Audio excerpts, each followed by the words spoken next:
இல்லையா? எல்லார் வீட்லயுமே ஏசி யூஸ் பண்ணுவோம். ஸோ ஏசி யூஸ் பண்ணும்போது எப்படி ஹெல்த்த வந்து பாதுகாக்கலாம் அப்படின்னு தான் சொல்லப் போறேங்க.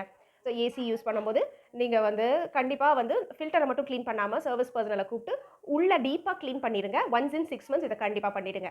ஏன் அப்படின்னா, அதுல இருக்கிற அந்த டஸ்ட் பார்ட்டிகிள்ஸ், அலர்ஜென்ஸ், போலன்ஸ் இது எல்லாமே அதுல இருக்கும். அது எல்லாமே நம்ம அ ஒரு சுவாச குழாயில வந்து திரும்ப அலர்ஜி மாதிரியான கோல்டு இது எல்லாத்தையுமே உண்டு பண்ணக்கூடியது.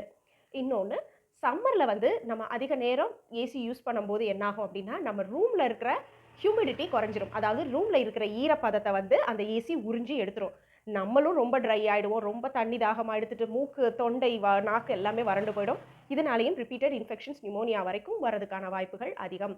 ஸோ, சம்மர்ல ஏசி யூஸ் பண்ணீங்கன்னா, அது கூட ஹியூமிடிஃபையர்ன்னு ஒண்ணு கிடைக்குது. கண்டிப்பா இத வாங்கி யூஸ் பண்ணிடுங்க. சரி. இன்னும் சில பேர் இருக்காங்க. நான் வந்து 1 ஆர் 2 ஹார்ஸ் தான் ஏசி யூஸ் பண்ணுவேன். அந்த கூல்லயே நாங்க வந்து ஃபேன போட்டுட்டு மெயின்டெயின் பண்ணிட்டு தூங்கிடுவோம். தூங்கிட்டா எங்களுக்கு தெரியாது. அப்படின்னு சொல்றவங்களுக்கான பதிவு.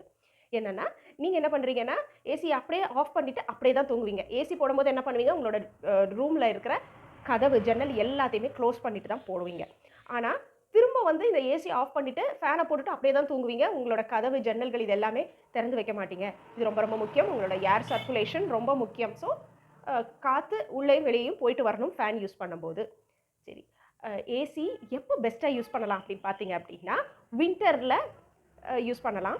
எஸ்பெஷலி நல்ல மழை காலத்துல.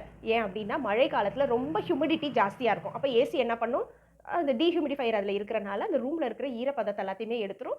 தேவையில்லாத மைக்ரோ ஆர்கானிசம்ஸ் எல்லாமே வளராமல் தடுக்கும்.